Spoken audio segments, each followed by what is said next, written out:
You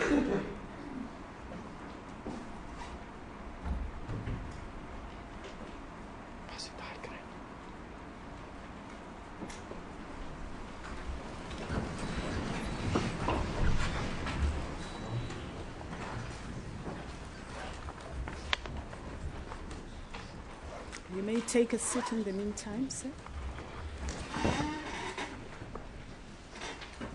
The state has made an application for a postponement in this matter later this week.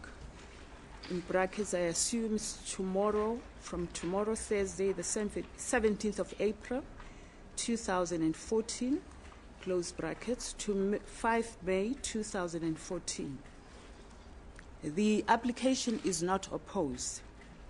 The main basis of the application is that this matter, which was estimated to run for 3 weeks, has now been running for almost 7 weeks.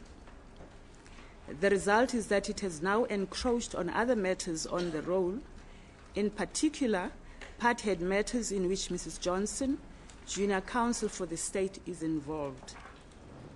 I pause to state that this fact has been known to this court for some time, as it was discussed in chambers with all counsel involved. At the time, it was not envisaged that this trial would run this long. A part-head matter always poses a challenge, especially when it's a long-pending matter where the accused is or are in custody. For that reason, it will often take precedent over a matter where the accused is out on bail. In coming to my decision, I've taken that into consideration, as well as the fact that counsel have made themselves available for this trial way beyond the time that was initially estimated. In addition to the above, I've considered the degree of progress which has been made in this case. The record runs into almost 2,000 pages, and that excludes the bail application and the various exhibits. Much of the evidence is technical evidence from expert witnesses. There is a lot of reading to be done, and my assessors and I will use the break to work on the record. I urge counsel, who will be going on holiday, to take the record with them and find some time to do some work. In my view, that will somewhat curtail the time that might be needed to prepare heads of argument and to write a judgment. Lastly, I have considered possible prejudice that might be caused to the accused by the postponement. It is so that an accused is entitled to speedy justice. That, however, has to be weighed together with other equally important considerations, such as those stated above. One consideration in this case is that the postponement is only for 7 working days, which period is not unduly long in my view. That can hardly cause the accused any prejudice, especially since he is out on bail. Having regard to the above, I'm satisfied that the case has been made out for the postponement. For that reason, the application as sought by the state is granted. As the court pleases. As the court pleases. I just want to mention one other thing. I am aware that the date of the 5th of May may not be suitable to everybody, since the 7th of May is an election day, but we are pressed for time, so we cannot take longer than 7 days. As the court pleases. As the court pleases, my lady. Mr. Dixon, you're still under oath? Yes, my lady. Thank you very much. Thank you, my lady. My lady, I undertook yesterday to make available the photos in one album. Yes. I would ask you to accept and also the curriculum vitae of Mr. Dixon. I've taken the liberty to mark it as JJJ1, and the photos from JJJ 2.1 running on. May I make that?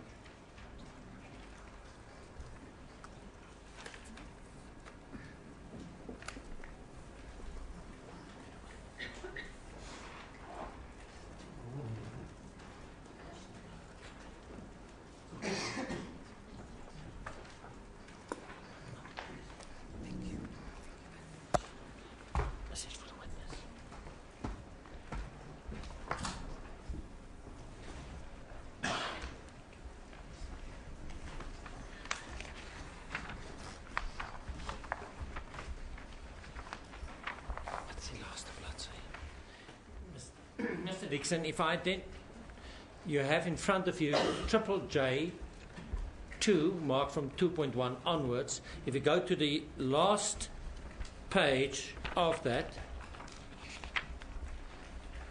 I'm sorry, mine is not marked, so I can't. It's. You will see it on screen now, for your convenience, the court's convenience. Understand it.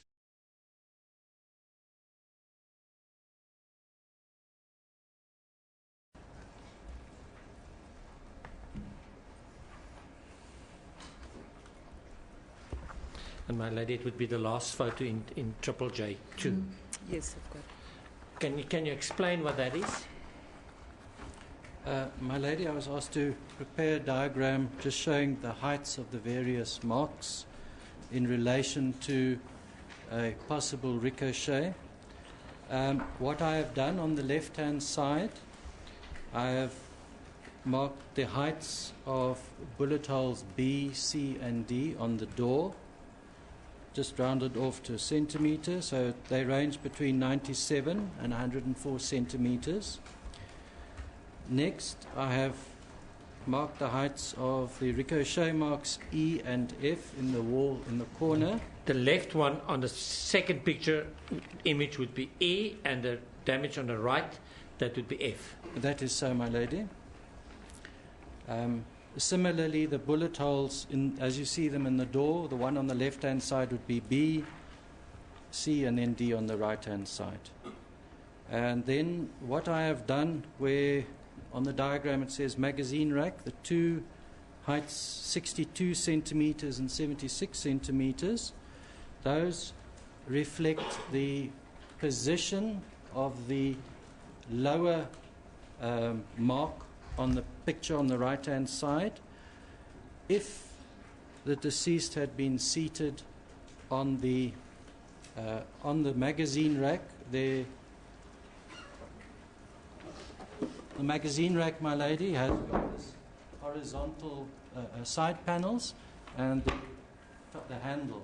So the 62 centimetres is as if the person was sitting on the side panel, and the 76 would be if they're seated on the handle. And that then would be the distance from the buttocks to the bottommost mark, as shown in the right-hand picture.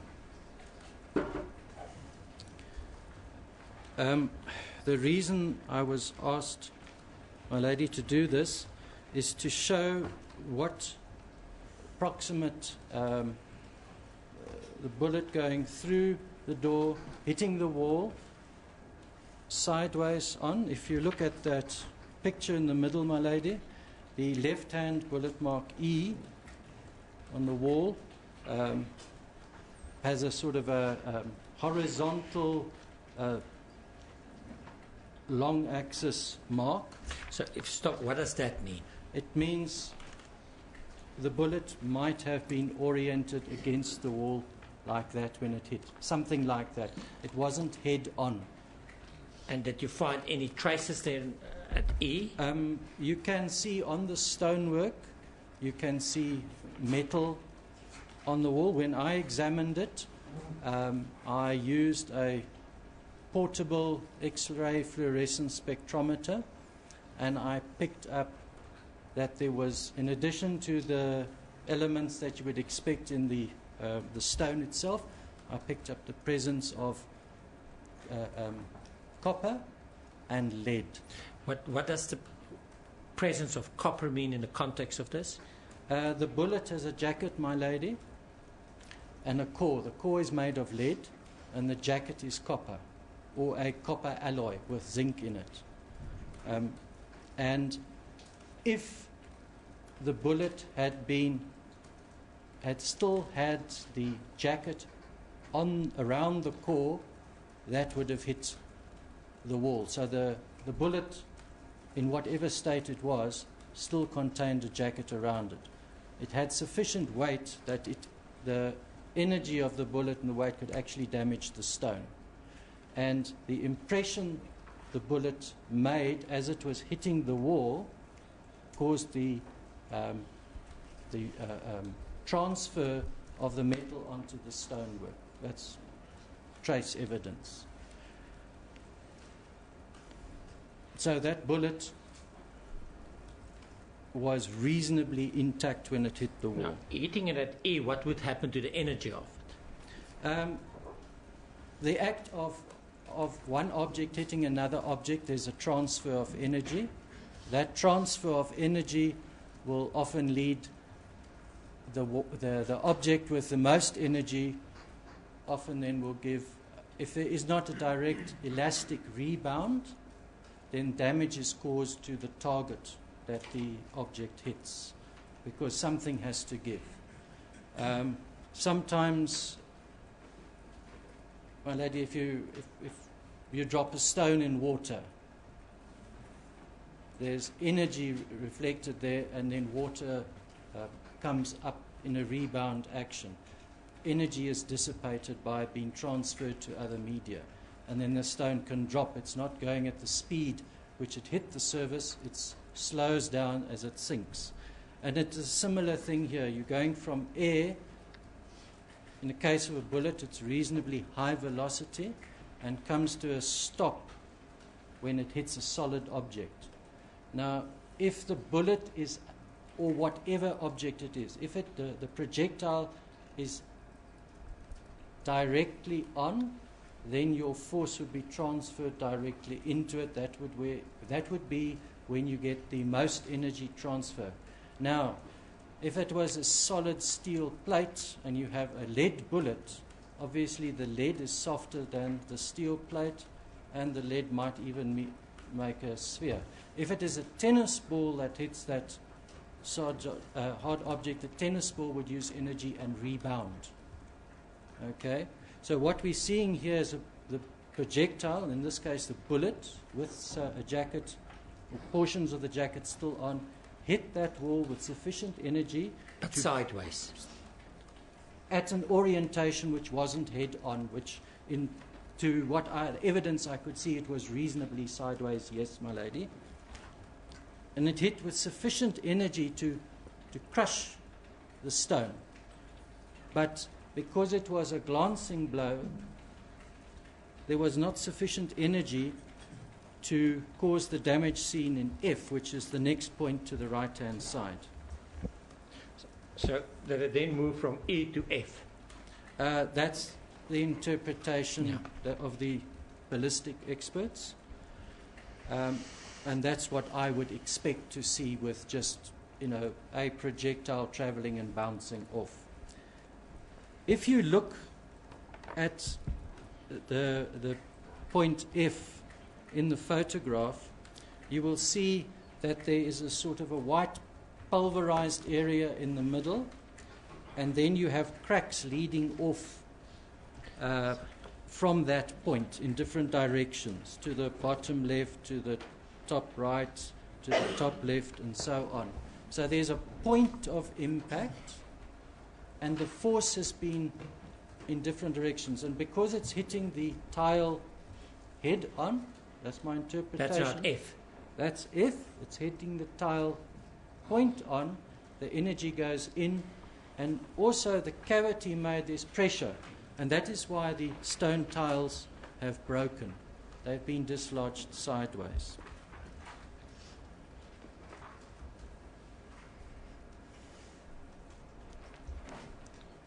After Now, you've got the height there on the diagram at the bottom. The first height, the 104 to 97, would be either B, C, or D. that is The similar. holes in the door. Yes, that's the height measured from the floor to the bullet holes. And similarly for E and F, that is the height, approximate height from the floor to the bullet holes, the ricochet marks. My apologies.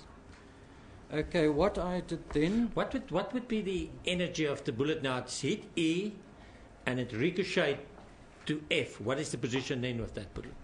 The projectile.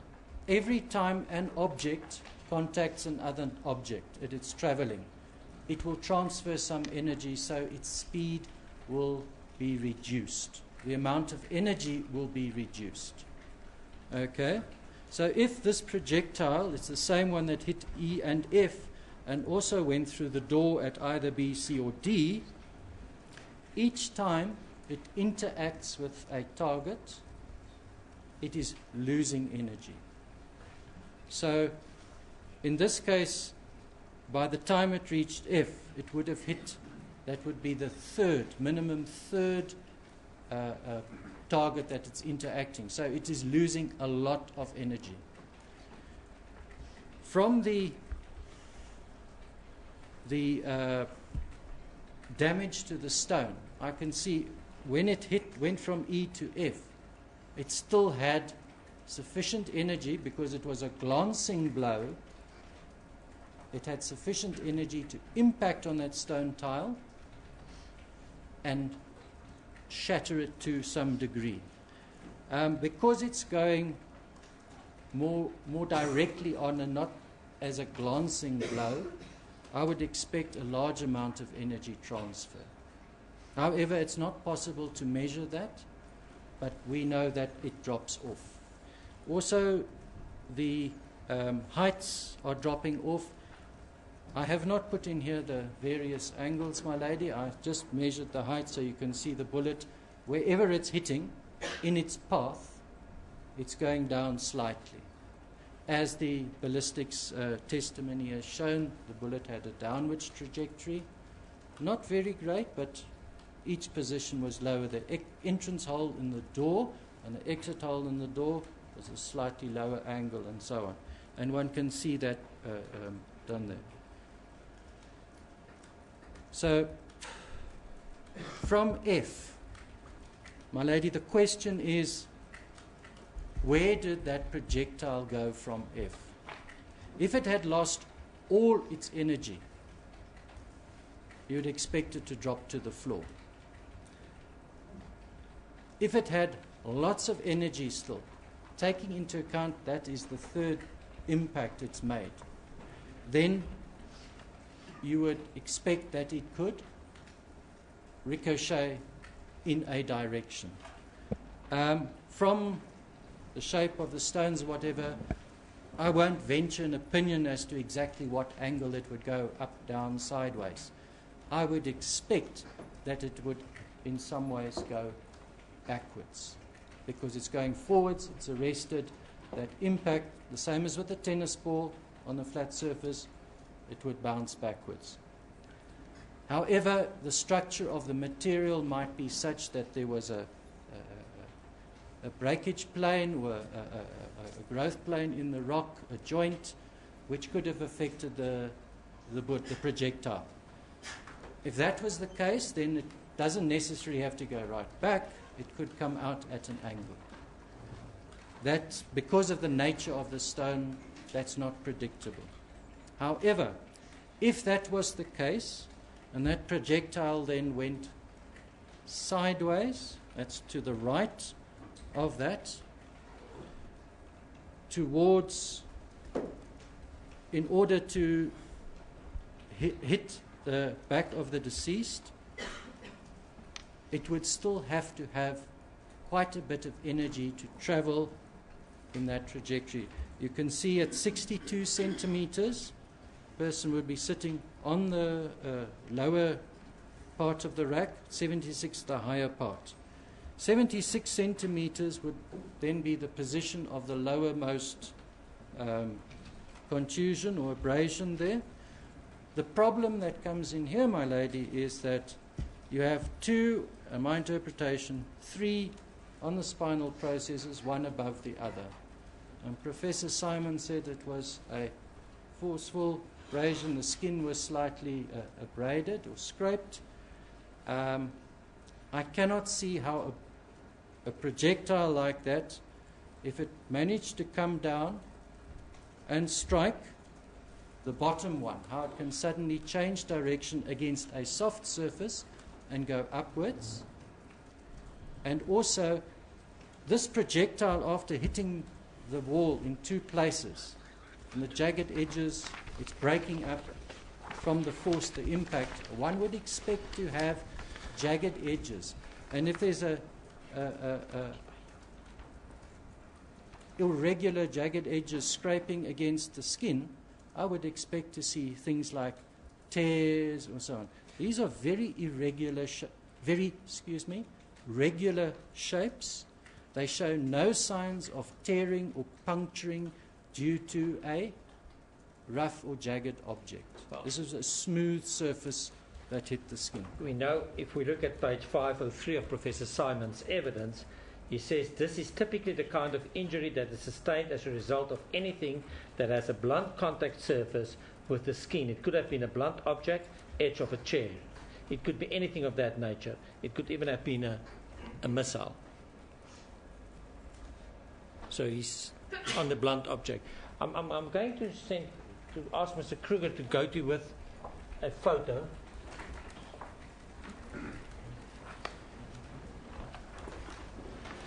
That's on 233, that on that page. It's just the enlargement of the photo, the right-hand side photo. And I'm going to ask him to turn his back to demonstrate to the court if you could place that photo on his back. Stand in the witness box, please, if you have to talk. Okay. The orientation of these wounds on the back would be something like that. If according to if that bullet had ricocheted off and it's going down, it would now come from, where would F be now in relation to where Mr. Kruger is standing? Okay, the corner of the corner of the wall is like this, and then straight. This is the wall behind here. The toilet is over here. This is the side wall. We can see the toilet there behind you.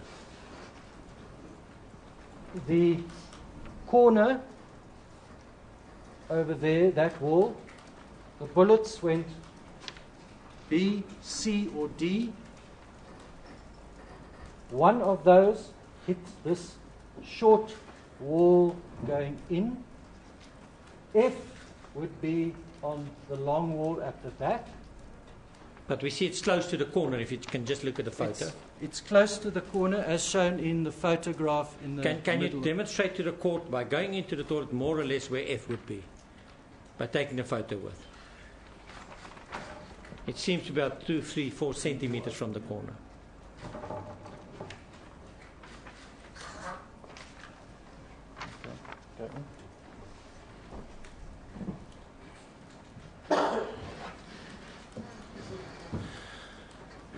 Now, first go to F.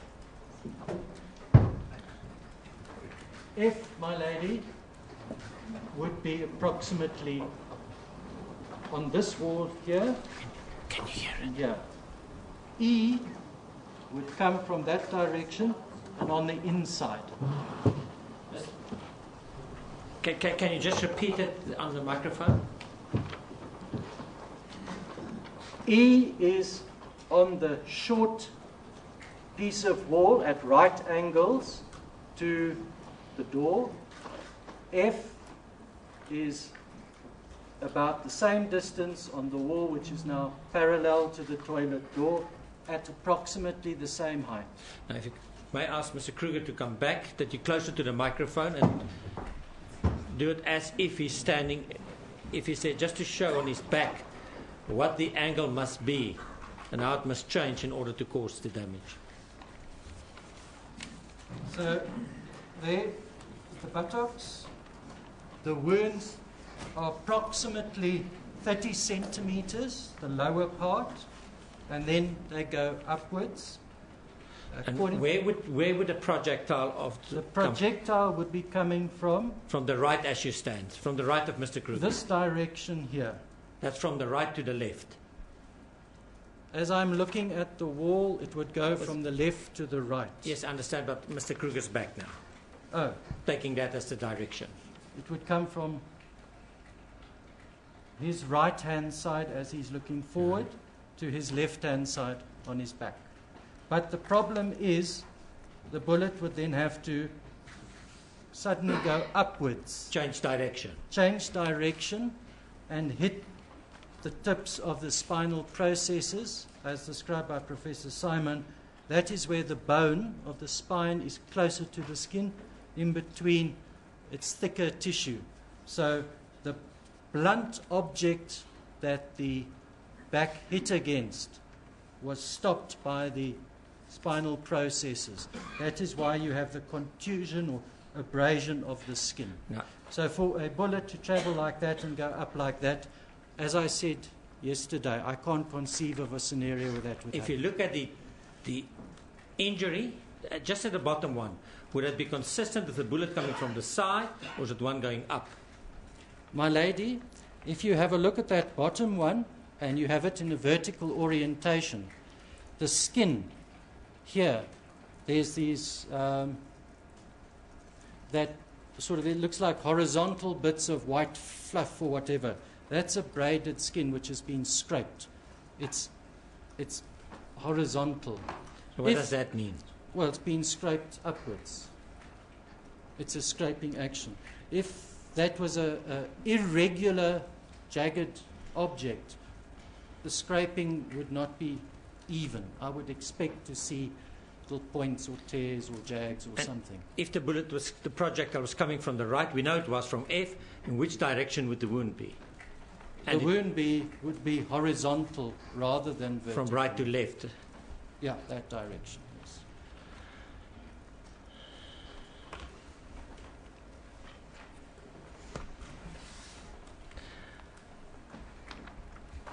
It is also common cause that there were no holes in the top or the shirt or the blouse. What would that indicate to you? At the back. In my opinion, that indicates that there was no fabric covering the area that was scraped. If not, if there was fabric, what would have happened to the clothing? The clothing should show some sign of stretching maybe, or depending on the violence and the state of the edge or the surface, you would see some sort of stretch marks, or maybe discoloration due to the surfaces one against. I don't know exactly, because it all depends on the weave of the fabric, how resistant it is to stress, etc., etc.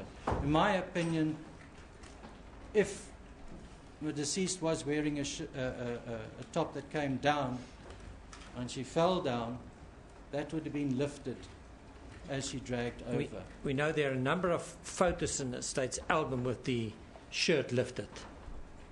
That you've would seen. be consistent, my lady, with a downward movement of the torso and the hem of the shirt, part of it catching, and as the deceased fell further, that was lifted.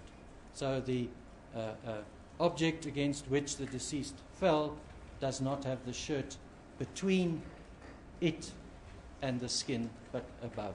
But I think that there's a further problem with the version by Captain Mangena, and that's dealing with the mass of the projectile.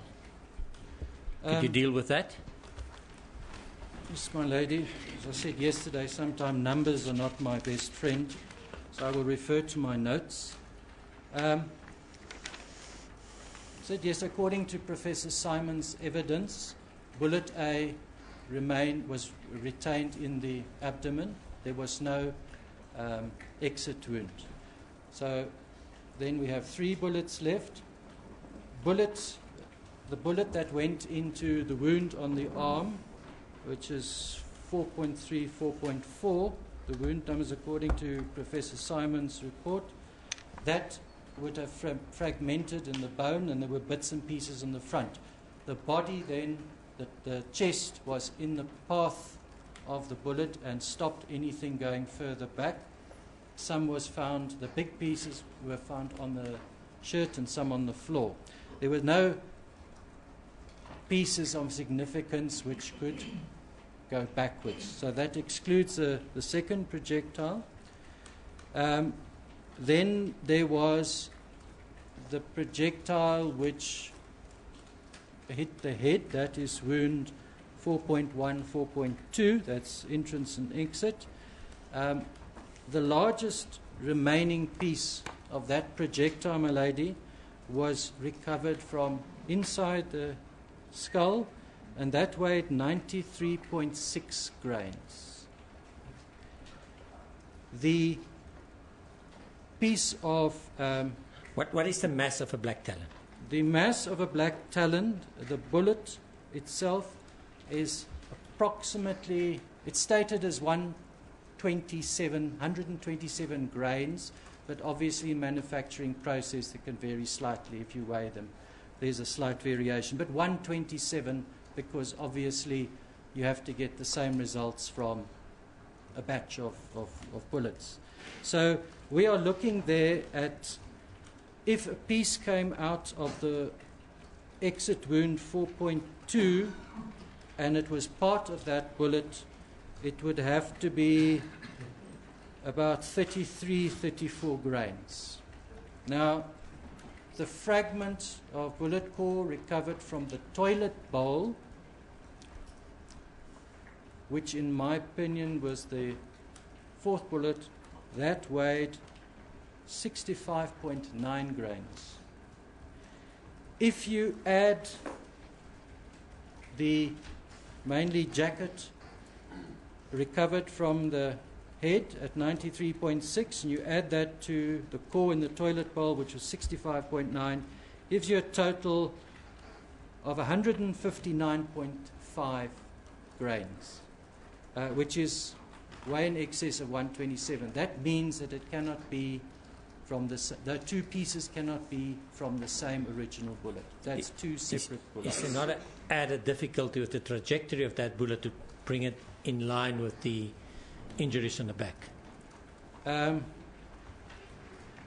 That if there was such an object and it hit the wall, then it would have to go... First going through the skull? After going through the skull, I would expect it to hit the wall. And then if it was going downwards, carry on downwards in a downwards direction. But there was...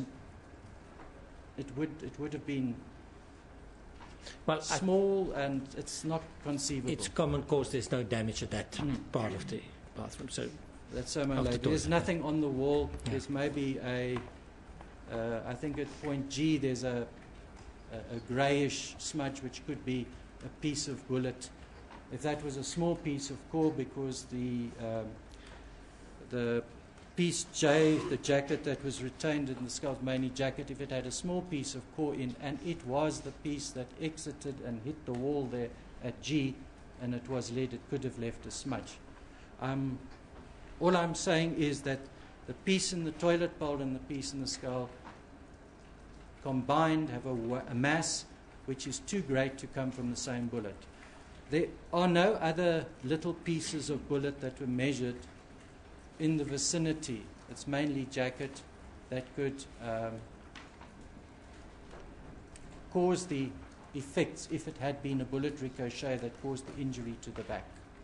It has to be a largish piece, because these marks are, 1, 2 causing the centimeters in in the back, size. Yeah. Yes.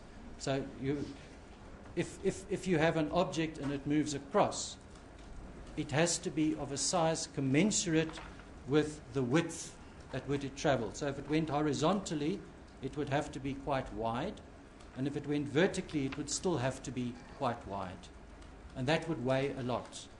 And there are no such pieces found on the floor. They were mainly fragments of jackets, some with a little bit of lead attached, and they weighed 10, 20 grains, small-sized pieces.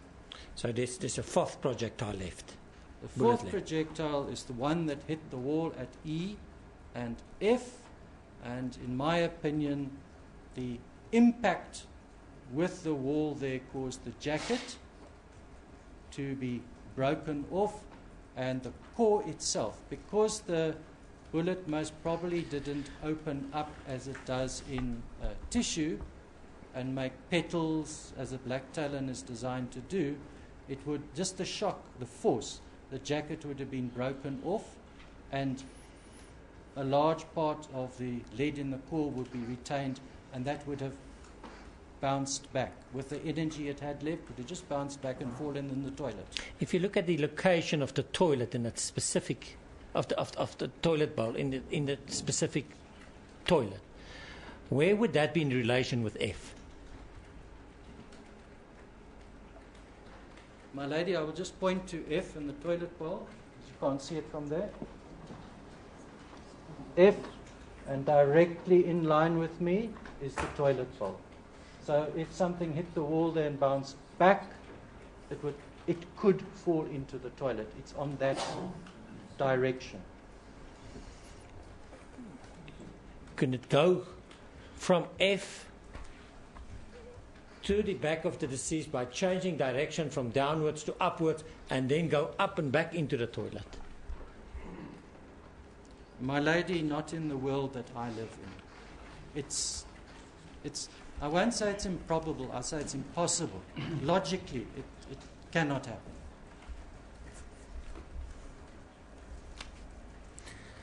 Now,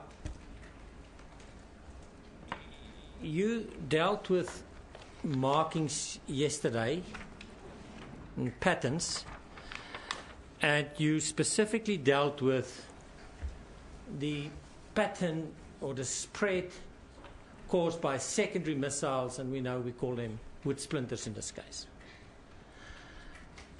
Captain Mangena's evidence was that the first shot that made contact with the deceased was the one at the hip. What would you say about that? I would agree with that, looking at the pattern of wood splinters and the necessity for the areas showing injury by wood splinters to be in very close proximity to the door. If you're in close proximity to the door, a bullet would not be deflected by several centimeters because the trajectory was going slightly down, and the bullet hole A, which was approximately 93 centimeters from the floor, and according to Professor Simon, the injury was approximately 92 centimeters from the heel.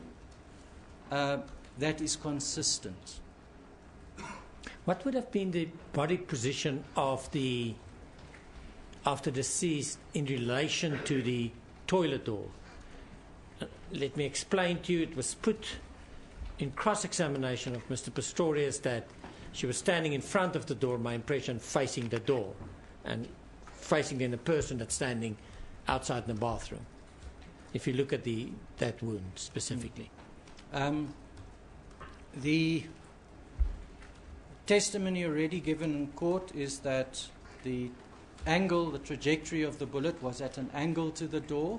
It wasn't directly on.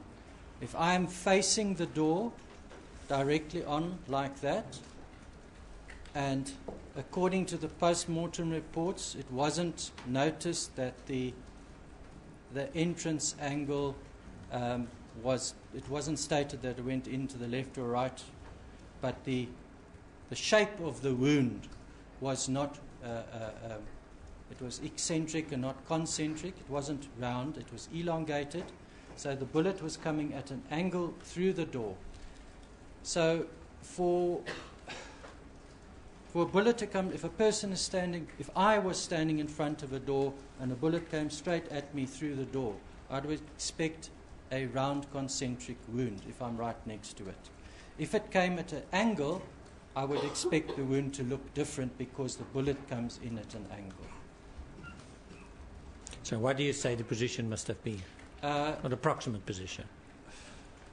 Looking at the position of the wood splinters on the arm, and what I interpret and what Professor Botha also stated, on the entrance wound there were some small little abrasions or whatever which could indicate also wood splinters, and a couple of wood splinters on the middle to left-hand side at the same height I would expect the deceased was standing close to the door and at an angle with the arm in front like this.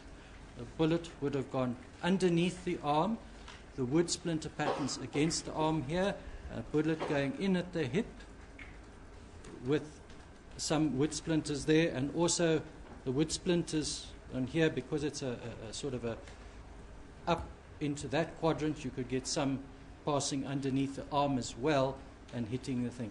The person is at a slight angle to the door, they're not facing straight on. And then, if you look at the patterns again caused by the spread of the wood splinters, just based on that, what would have been the second shot? Well, my lady, there is mention made of secondary missile injuries around the entrance wound on the arm. That is 4.3a, according to Professor Simon's diagrams. There were wood splinters around there, and there were also fragments of wood on the black top in the fabric as well. I'm not sure if there were wounds in the chest, but there was sufficient proximity to the door for the wood splinters, which were entrained by the path of the bullet, which, as I showed yesterday, there were two sizes. There were the large spiky fragments and then the smaller pieces. Those smaller pieces were a lot less energy, and they're around the wound. So once again, the person's arm has to be quite close to the door for that effect to be made. And the position of the arm, the entrance wound, the exit wound, and then those ricochet or that the marks made on the chest. I think Professor Buerta, the picture was shown of the imprints. I can't remember where the jacket exited and damaged the skin. You can actually see there in one picture there's a piece of metal still in it on the skin. That means that the arm and the chest were in the direction. It couldn't have been like that. It was more turned towards the bullet somehow. Okay? So that implies that if I'm standing in front of the door and the bullet has to go through my arm and through my arm here and hit me on the chest, the bullet actually is then coming from this direction and not that direction. It's coming from the side and not from the front, to yes, put it. So I would have to be turned to a fair angle to get that. But I cannot say exactly what the position. I would expect one to be not facing front on. Yeah.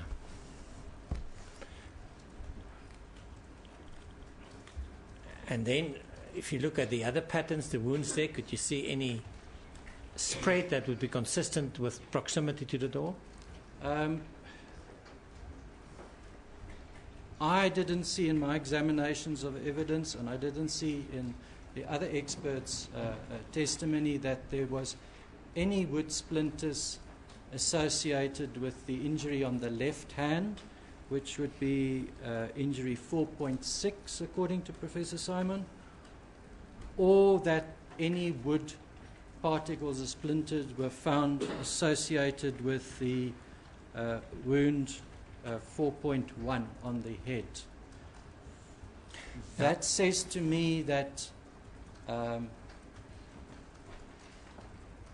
there was a bullet there, but it was those two portions of the body were now sufficiently further away from the door that the energy in the wood splinters and the air resistance would have slowed them down, and they didn't. If they did actually impact, they didn't have sufficient energy to penetrate, and they would have fallen on the floor.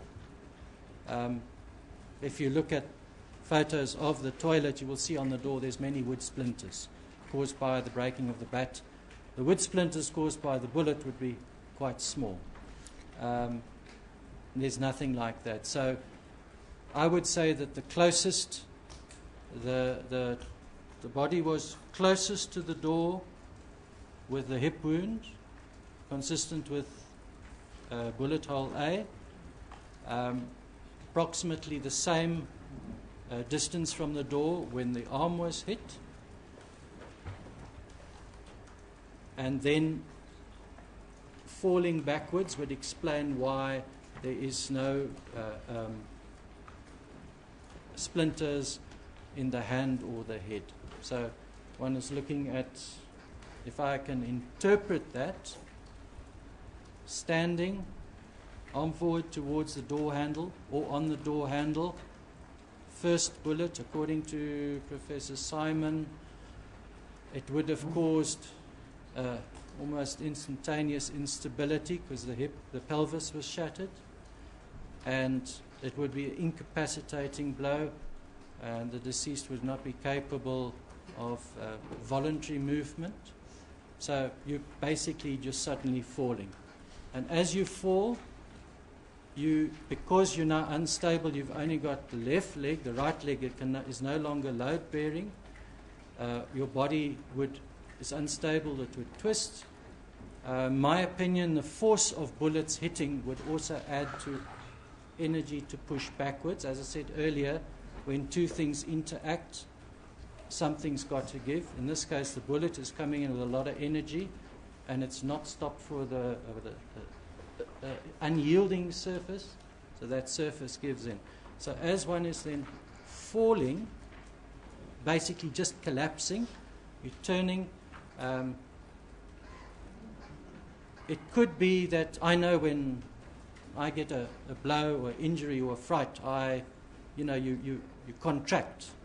So the position of the wound of the hand, if I look at that, I would say that as one is falling, you pull your left hand towards the right. The deceased was not in a position to have any movement of the right hand because, as Professor Botha said, it's Professor Simon. And Botha. They said it's basically like an instant amputation. Everything is shattered. The arm cannot function. So this arm could not have lifted. This could go over. So a bullet going through could have just punched through the web, almost like a paper punch. It's a sort of almost a circular wound. That bullet, in my opinion, would have hit the wall. That would have caused E&F. The reason why it hit sideways on, I don't know. I'm not a ballistic expert. However, if a traveling object, one side hits, it could be destabilized. That could cause its to go at an angle, to tumble. It just becomes unstable. There is no wood, so it's at a thing. And then in order for the head wound to be at a height, as I showed in the first diagram, the highest bullet hole is 104 centimeters. The lowest one is at 93 centimeters. When if you're sitting on the magazine rack, the head is too high. If you're sitting and leaning forward like that, it's not conceivable for me. I think the person, as the deceased was falling, 4 shots in rapid succession, and they hit as she was falling and turning, and by the time the head had reached the height, approximately, I would say about 89, E hit at 89 centimeters on the wall, approximately that height. The bullet wound to the head, 4.1, would be inflicted, and that is happening as the person is hitting the magazine rack and ending up on the floor, head going forward, resting against the toilet bowl. Would the wounds on the back at all be consistent with someone sitting on the magazine rack? In my opinion, no, because, as I said yesterday, the contusion on the right buttock, 4.10, and the small contusions in the middle of the back, 4.9, they are on the same, they're all aligned in a vertical, almost vertical alignment. There is that horizontal extension of 4.10 across the buttock to the right-hand side. In my opinion, instead of falling on top of the middle and sitting on the magazine rack, the deceased fell and hit the middle, hit this part of the magazine rack. This vertical part caused the large dark blue contusion, 4.10, and then either this part or this part. Either the handle or the side. Beg your pardon? I'm just explaining what you're demonstrating. Yes. The flat panels here or the handle, they give you that horizontal impact, and it's a thinner line. This would be, and also the body has quite a mass. In order to fall and cause a contusion of that size, you're falling fast. You're not sitting. It's not a voluntary movement. I would not expect to get those bruises if one fell on here. If you were sitting and if you fell hard enough to bruise, I would not expect the vertical contusion. I just expect a horizontal bruise, most probably across both buttocks. Now, yesterday you testified about the test done with the cricket bat. I'm going to play that again, and then I'm going to play another test. So the first one would again be the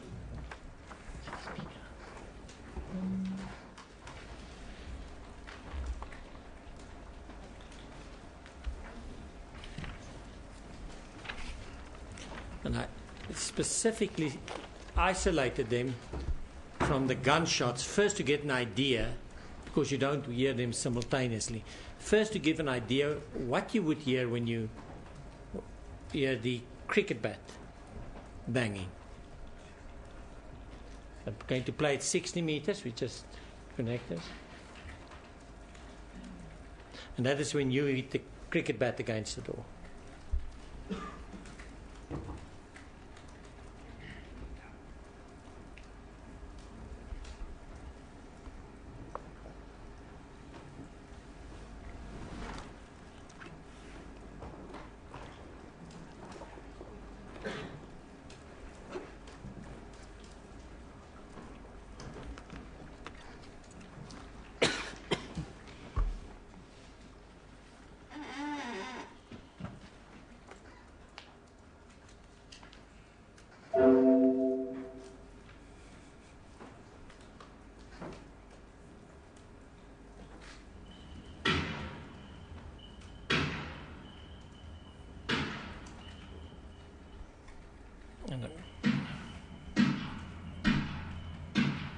The first one was, in the evidence, 60 meters, and then the second one, 180 meters. That wasn't that's the 60 evidence. meters, sorry, that's 60 meters. It was the evidence that both cricket bat sound and it's 60 meters. Yeah, I'm sorry. I'm corrected here and I left as well. 180.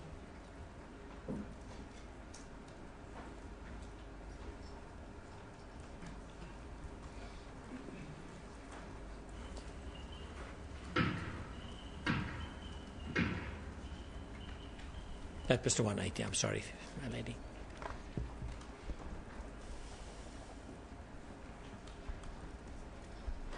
There was also a test done with the firing the firearm. What is this?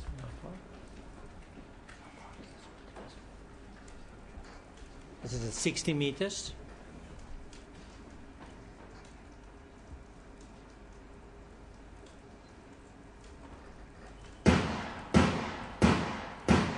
And at 180 meters.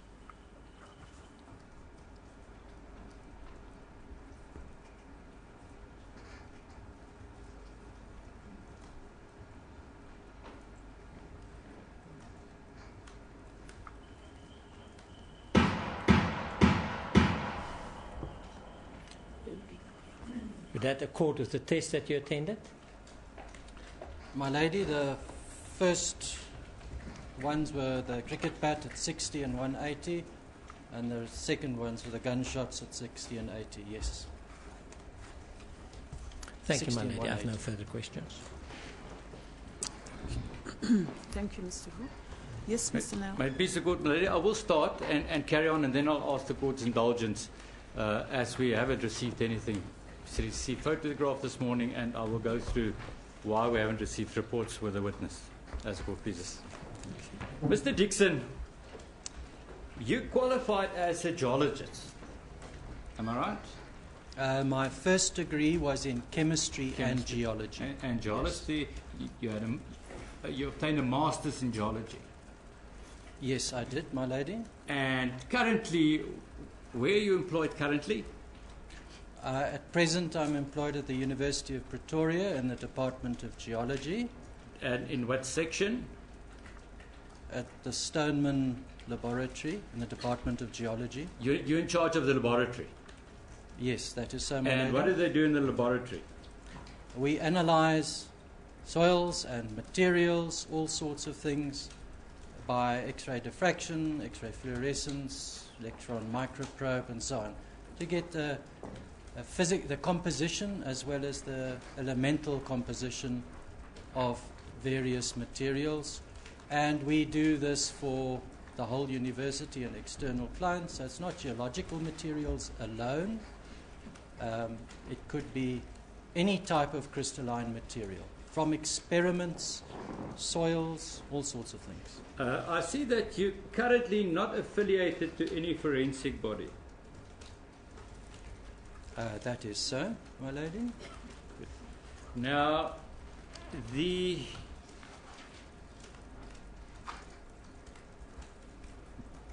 you've been with the forensic science lab of the police. That is so, my lady, from And 1994. you understand what the difference is between a normal general witness and an expert witness. I do, my lady. Now, what would the difference be? The difference is that the layman has not got specific knowledge in the area in which they are doing their examination.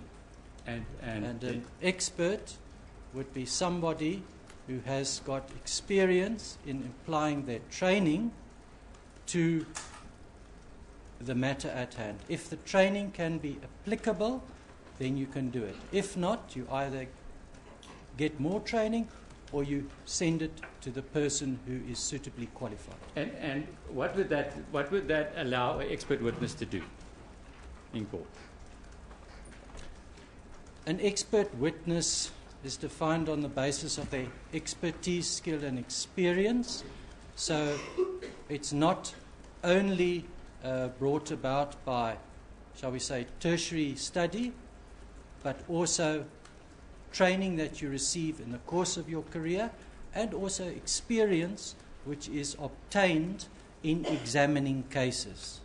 So with some types of case, which is a first, for instance, at a particular organization, nobody has the specific skill to be a specialist in that area.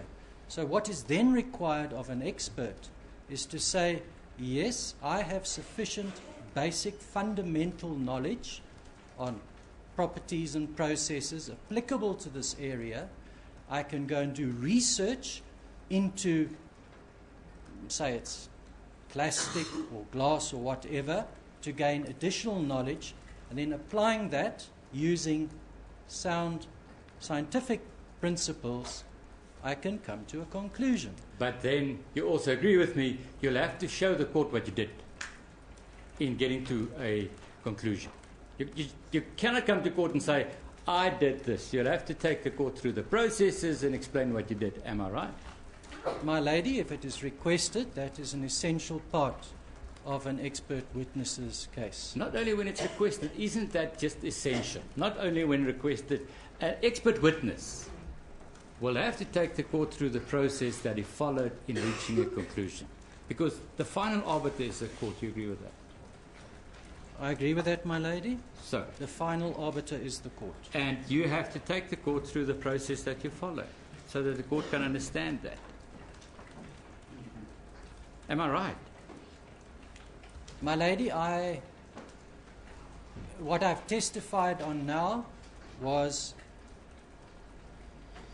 that information was gained as a result of the reports by other expert witnesses who are specialists in their area, and putting together that plus my own investigation of the door, looking at bullet fragments, looking at all the photographs that were at my disposal and the scene. What I did is I reconstructed a logical, for myself, based on my knowledge and experience, a logical sequence of events, trying to take every aspect into consideration to give the conclusion. As I pointed out yesterday, I am not a ballistic expert or an expert in a number of different fields. In reconstructing a sequence of events, this is something where, for instance, a person who studied geology can actually, my training is quite applicable. If I might go a bit further, my lady, a geologist has to go and, say you're mapping an area in which you don't know what's there. There might be hills where the rock is bare. Other parts are covered with soil and grass and so on. So you identify everything that you know about. You get the dip of the rock, the composition, the type. But then you end up with a map with pieces on it. You then going, according to the physical properties and appearances of those things which you have measured, you infer an extension based on fundamental principles. So you can then, if you have sufficient small pieces of information, draw a map showing what is hidden. If at a later stage somebody comes with a drilling rig and drills down and says, no, but this bed of rock which you drew on your map has to be here, is actually over here, then you have additional information. You can say, yes, we can infer that underneath there is a fault which is covered by the soil. That is what I mean by deduction. I use the scientific and physical properties and principles that I have at my disposal. I look at the evidence. In this case, I'm looking at marks, for which I have experience interpreting marks, shoe prints, fingerprints, smudges, all sorts of things. And the physical principles of applying that marks and trace evidence, the exchange from one to the other, which is the Locard exchange principle. And Edmund Locard was a geologist as well. So, in my experience in the police, doing crime scenes, I feel that I can interpret. Where I feel I cannot go further than that, I say, no, I cannot, because that is outside of my area of expertise and skill and knowledge and Mr. Dixon, you've given evidence in court before.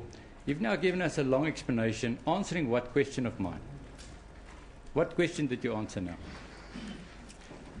My lady, as I understand it, I was asked that I have to explain every step of the process by which I reach a conclusion. You're right. So, you have to explain to the court what you did. But you gave evidence on sound. Are you a sound expert? Just answer that question. I would hope that my evidence that I present is sound, yes. Are you a sound expert, sir? Have you received training in decibels and sound?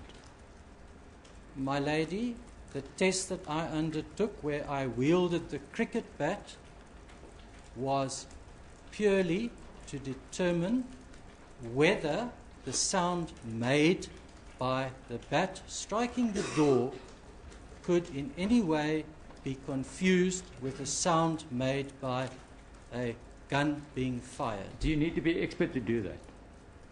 What expert skills did you use? I made a sound. So your expertise was wielding a bat? Or what was the expertise used? The expertise used in this test, my lady, is attempting to reconstruct the situation, and then people were employed to record the sound so we could listen to it. I was not listening to myself making the sound. My part of that test was to wield the cricket bat to produce the sound that other people listening to might draw their inferences. That is why there's the sound of the cricket bat hitting the door and the gunshots. Now, one thing we know, so you say there were other people involved. Who was involved in this experiment? There were a number of people there. There was the range officer. Range officer, yes. I think his name was Mr. Van Roo. There was Mr. Wolmerans. Yes. There Which was is myself. a ballistic expert. Mr. Wolmerans. Yes. Yeah. You're not. No, I'm not. Yeah, he is. Okay, yes, 3. And there was Mr. van der Westhuizen. He's also a ballistics expert. That is so, my You- lady. Okay. And then there were the wives of Mr. Wolmerans and Mr. van der Westhuizen. Yeah. And other people present. There were 2 people present from the sound, the recorder, the people who did the recording. Who were they? I do not have their names. I did not organize that. But you met them. Where were they from? Which company? It's a sound recording company in Centurion, is my understanding. Who else? There were a couple of other people there. It is a open range, but I think that's almost all that was there. If you say there were other people, it's open range. Was that done during daytime? No, it was done at night. With the people Because at the night? range was closed, but there might have been people who came. I'm not sure. I was concentrating on our tests. I cannot recall anybody else. When you hit the door with a bat, did you wear ear protection? My lady, that's standard. There's a range officer. You don't do anything wrong, otherwise they will not allow you to proceed. We all had ear protectors. When you hit the bat with the door? When I hit the door with a bat? Yeah. My lady, no, I did not, because I wanted to listen.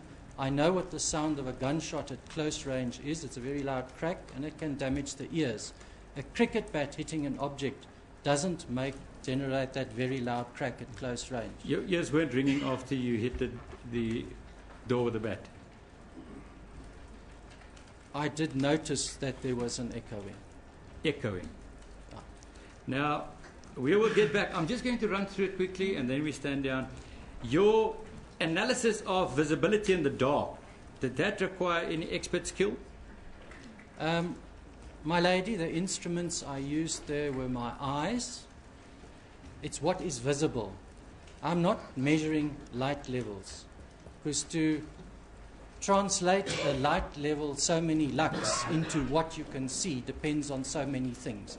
And of course, I'm not an expert in the exact, precise measurement of light levels. I did not use a machine. Did anybody use a machine? Not when I was present, no. Okay. We've now done sound. At sound, all you did was you hit the cricket bat.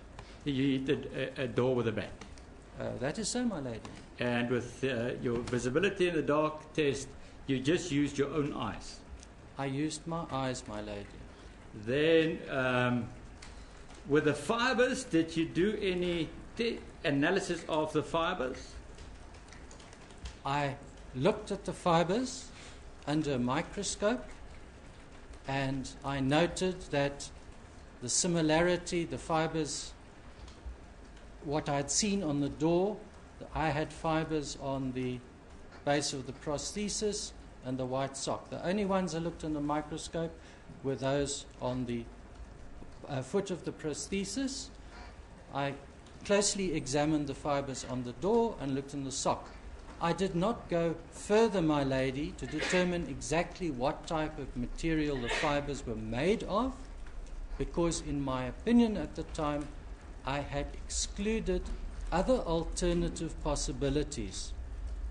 Now, just answer this question. The fibers you saw on the door, Did you compare that with the socks, with fiber of the socks? I compared my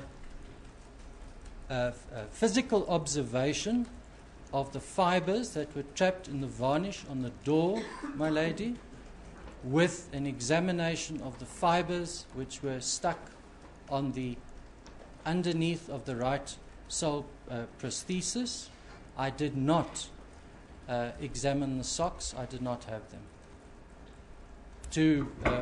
Excuse me. You never had the socks to examine? I saw them, but I didn't examine them further under a microscope because they have the same composition. I saw photographs of those socks being worn on the prosthesis at the scene. My deduction was that the fibers that were attached to the sole of the prosthesis in the area where the varnish was adhering to, which displayed evidence of being kicked, that's where the fibers were retained, that came from the sock which was worn by the prosthesis at the time. Mr. Dixon, are you saying, I saw a photograph of the socks and I made a deduction that it's the same fiber? Is that what you're saying?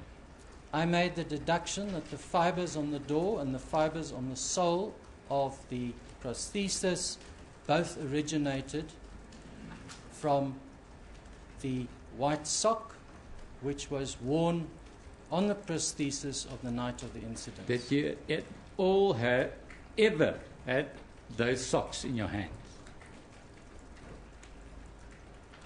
If I can recall clearly, on the 15th of November at the Forensic Science Laboratory, the clothing was there. The question is, did you have those socks in your hands? That's what I'm asking. I did not physically touch them. Why did you not answer? Why would you say, I remember the clothing was there, and you're not answering my question?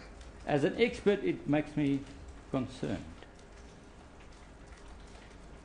Why did you respond in that way? Because I didn't physically examine them closely. But that was the question. The question was, did you have it in your hands? And you understood the question. I did not pick them up. Okay. Good. We'll go. I just want to tell you that I'm going through it quickly, and then I'll consult with people, then I'm coming back. Just touching here and there. Are you a blood spatter expert? I have received no training in blood spatter analysis, my lady. Can I just ask you one question on this before we move on? When you pointed out the door yesterday and you referred Mr. Roux to blood on JJJ 2.9,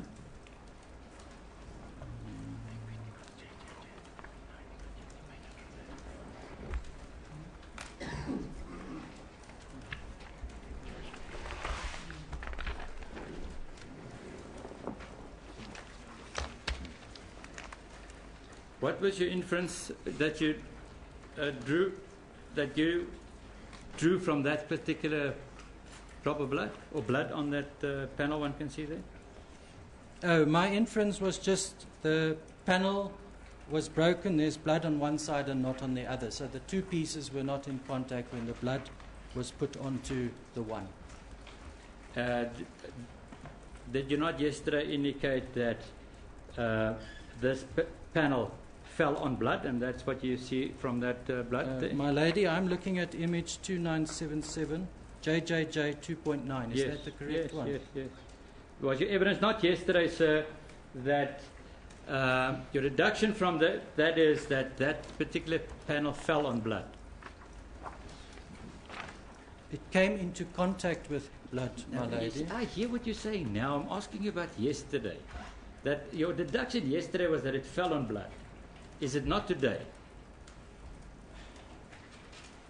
My lady, this piece of wood, according to my thing, it fell. It could have fallen on the floor and blood got transferred onto it afterwards. It could have fallen onto some blood. I don't know. I don't know where the blood was in the toilet at the time. I know that when the blow was struck with a cricket bat, pieces of wood would have been knocked into the toilet. Now, the other piece that one can see on JJ 2.9, Mhm. do you know where that ended up?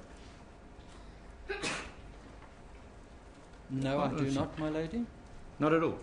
You don't know where that comes from. It comes from the door originally, Yeah, my but where lady. was it on the scene? Where I was it do not recovered? know. You don't know. No. Now, the piece that we can see with the blood on, where was that recovered? My lady, I don't know where that was recovered. It was recovered in the area of the bathroom or the toilet. Are you saying that it's a fact or is that inference? My inference, because the crime scene is centered on the toilet door, which is in the middle of the bathroom and toilet, that most of the pieces of wood would have been recovered in that general vicinity. You wouldn't- However, I have looked at a number of photographs and I can see wood is moved around. I cannot say exactly at a specific time which piece of wood first landed where and where it was subsequently moved to. No, that's fine. We'll get back to that. I just wanted to ask those questions. As far as the physical match is concerned, you've also said marks and physical matches, you view yourself as an expert. I view myself as an expert, yes, because my testimony has been accepted in court a number of cases. At the Forensic Science Laboratory, one has to constantly do proficiency tests yearly, am I right? To indicate that you're still proficient in your area of expertise, am I right? My lady, the proficiency testing requirements at the Forensic Science Laboratory, when I was there, your principal area of expertise, if it was at all possible, you were to do one proficiency test per annum, and then if you had other areas of expertise, if they were available, because you do not always have proficiency tests available in some cases, once every 2 years. Now, as far as physical match is concerned, when last did you do a proficiency? I do not recall that we do physical match proficiency tests. If Mr. Vermeulen said that he's doing it every year, would you disagree with him? If one is referring to shoe print, I was thinking of physical match as if two things are broken and you're putting them back together again to see if that break mark is, those two were once part of the same object.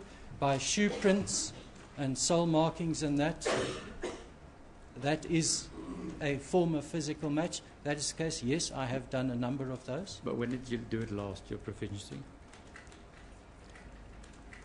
Last one in the Forensic Science Laboratory, I cannot say. I think it was in 2011, 2012. 2011, 2012, you're not keeping that up? You're not doing your regular proficiency test? I'm no longer part of the Forensic Science Laboratory, my lady. Do you do any other refresher courses and keep with, as far as this is concerned? My lady, this sort of expertise. I trained at university, and one of the things in geology was interpreting maps, doing image analysis and so on.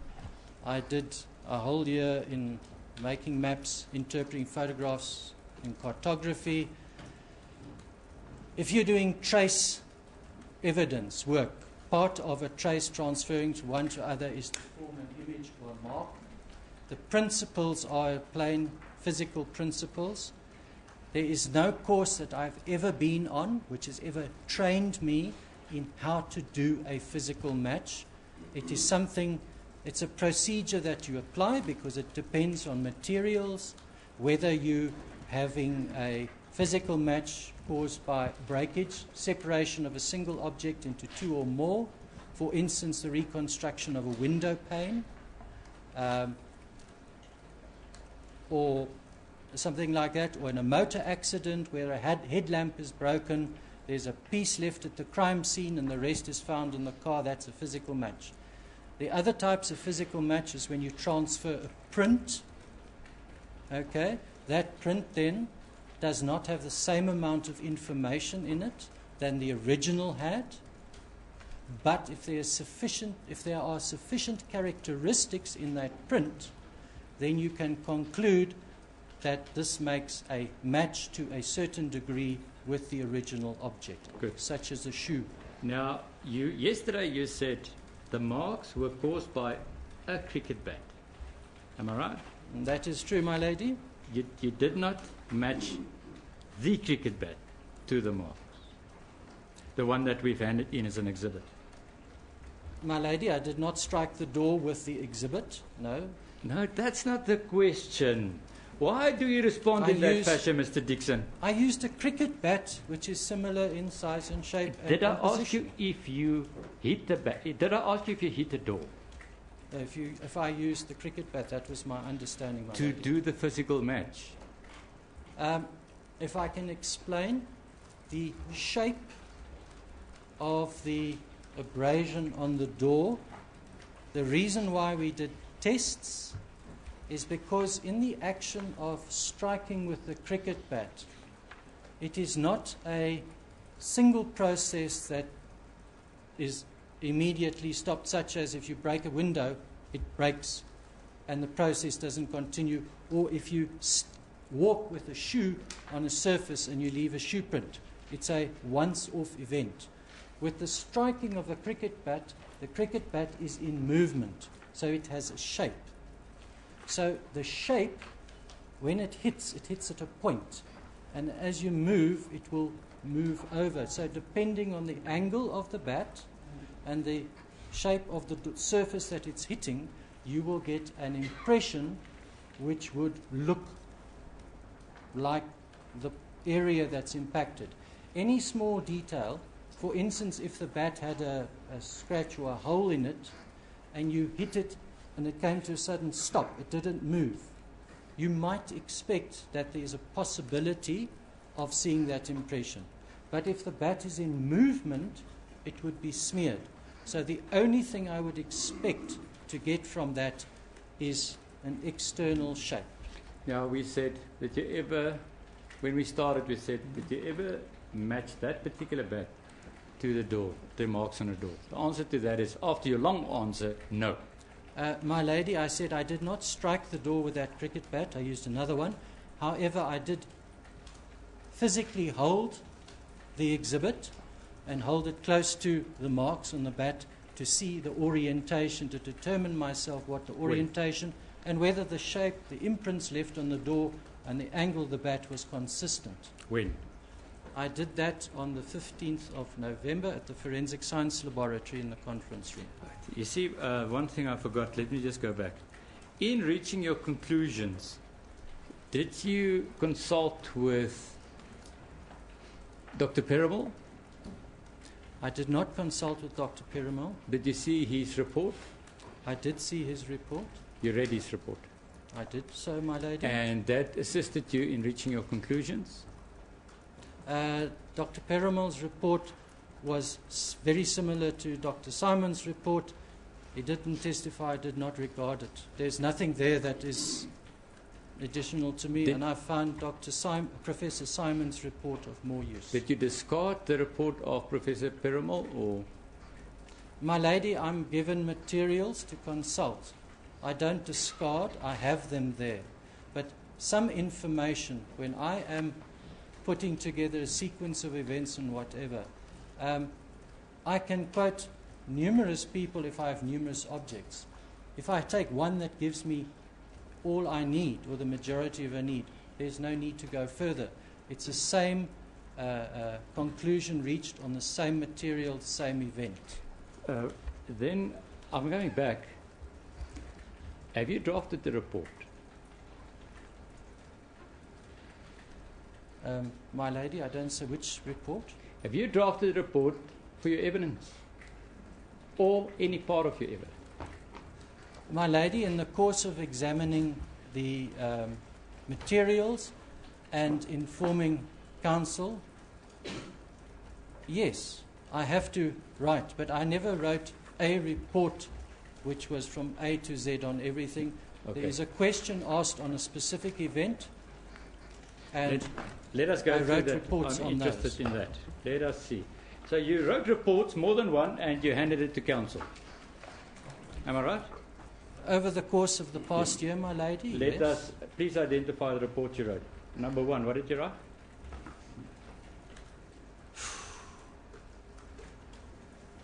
There are a number.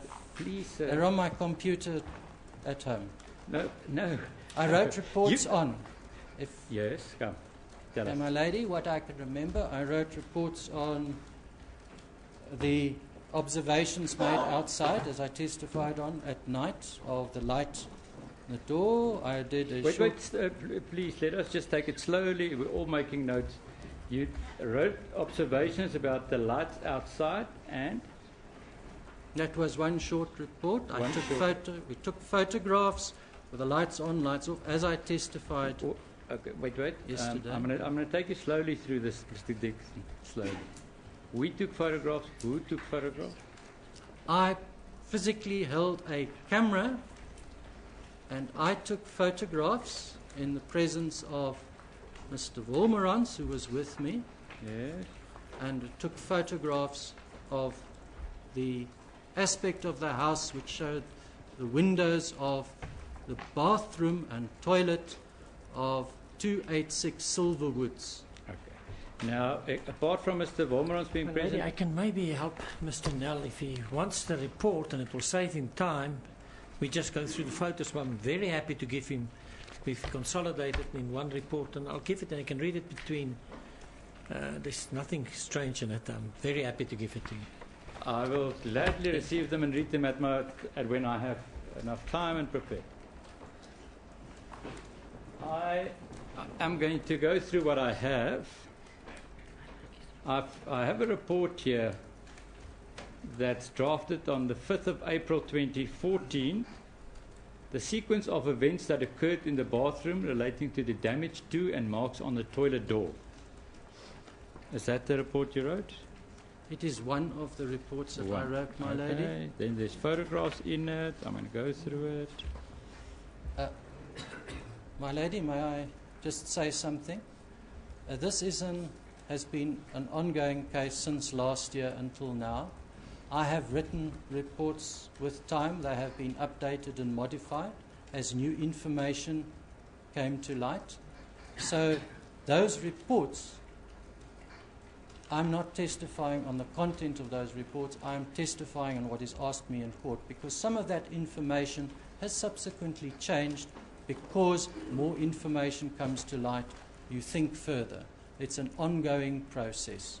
But you need to give progress reports and information to those people who request it. No, that's true, and that's why it's so important to have a report. Don't you agree? That to indicate to the court what you've done and how it changed. You're an expert. You don't mind that, do you? If I was requested, my lady, to draw up a report to be presented in court, I have much experience with that in drawing up 212 statements. However, in this situation, I was not requested to draw up a 212 statement, which means if not contested, it would be accepted as fact. I was here to present evidence in person. So therefore, I did not draw up a report specifically aimed at enlightening the court. These reports were for the information of counsel who requested me. No, that I hear everything, and I'm still going through it. We've now identified one report. You've identified, it's a report of 5 April 2014. Mm-hmm. Okay. Then I have another report, origin of 2 contusions on the back of the deceased, 5 April 2014. That's number 2. The wound sequence in relation to position and posture, 5 April 2014. Am I right? I was asked for my opinion. I drew that up. Yes, my lady. But now you said there is another report. Observations of light outside. We took photographs. Where's that? That's one report I don't have, but let's go to the second one. What other reports can you remember having drawn up? There were questions asked when I had to give comment earlier on in the case. Those I submitted. What was it about? The reports that you submitted? Again, sequence. It's the wounds on the back. It's the everything to do with the door. It is light in the bedroom, lights outside. Basically, if I can remember, those are my main reports. But there are bits of notes and papers emailed or sent over a course. I can't remember some of them. It's because things develop, and then you get to incorporate those small things into a bigger report. Yeah. No, I'll give you time. Because you just reminded me of bits of paper. You've got bits of paper in front of you that whilst you gave evidence, you looked at them. What is that? As I stated when I start, I said I need things to remind me. What I have here are measurements. This is what I said about the bullets, which most of the data is extracted from Professor Simon and Captain Mangena's affidavits. Can I just say that if you have a proper report before court, that notes would not have been necessary. Your report would have included all those measurements. Am I right? If that was what I was requested to do. Okay, you weren't requested to do that. You did not get that from your own report. You got that from other reports, the measurement you've got there.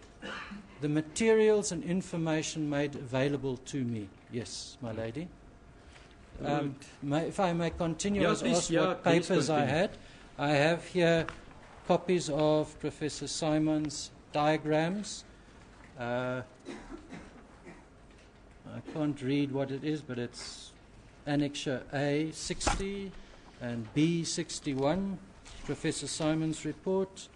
Then I just have some measurements that we made on the doors, just typed up nicely. So it's just what you say, measurements you made on the door. Tell me about that. Who made that?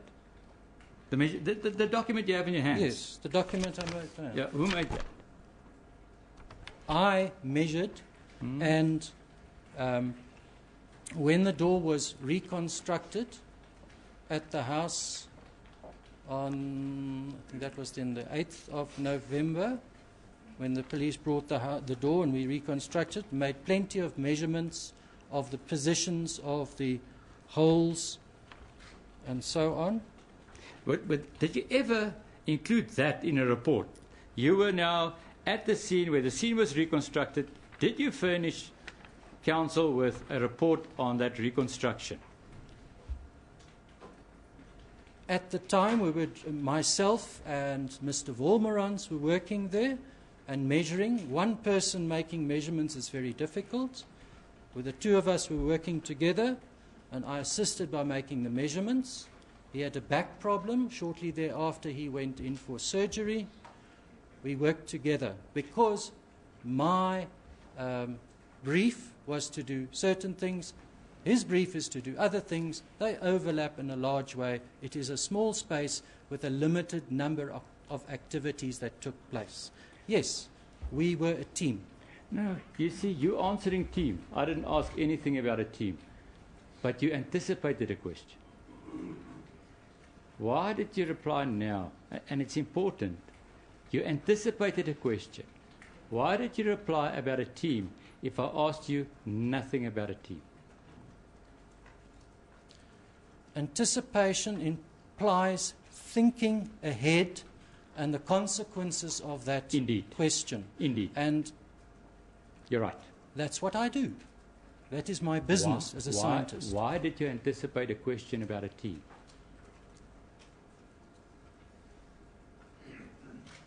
Because I wanted to make sure that it is common knowledge that the forensic team, there are many people involved at different times. When I was working at the Forensic Science Laboratory, there was often more than one forensic expert and different expertise at a crime scene. You discuss your matters. It is very difficult working in a vacuum. Now let us get to the answer of my question then. We've now heard your evidence. I'll repeat the question because I see it's almost time for us to take a break. Did you furnish counsel with a report on the reconstruction of the scene with the police?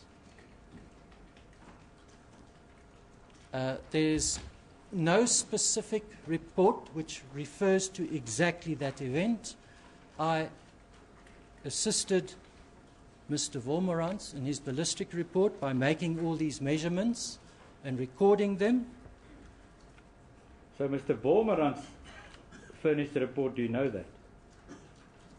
He was the ballistic expert. He has to know the height of the entrance hole, the height of the exit hole. There were two of us working there, making all the measurements, because the police kindly provided the door. There's a limited amount of time, can't take forever. And I know myself, if I'm making measurements and I have to always write them down and do another one, you lose track. For an expert, you're evasive. The question was, Mr. Vormerans, do you know if he finished the report? That was a question, and then you go on and answer something that I've not asked. You're an expert? Please. My apologies, my lady, if I'm slightly vague. I said that I assisted Mr. Vormerans. I measured these. He used the material, I presume, in his ballistic report. I don't know how many of them that he has submitted over the last year. I asked you, I'm going to ask it the third time. And for an expert, that's worrying that I have to ask the question 3 times. Well, do you know that Mr. Vormerans furnished a report on what happened on that particular day? That's it. Do you or don't you? A report only concerning that particular day? No, I don't know if he did. I do know that the stuff we measured up and that was recorded that day was party to a report or reports that were submitted. Which you saw? Yes, I did. You saw Mr. Vormerans' report that was presented to council? Not the final report, my lady. What would you say? Was it a draft? What did you see? A draft? A draft report. A draft report of a final report. My lady, I see that it is now 11:15. May we take an adjournment?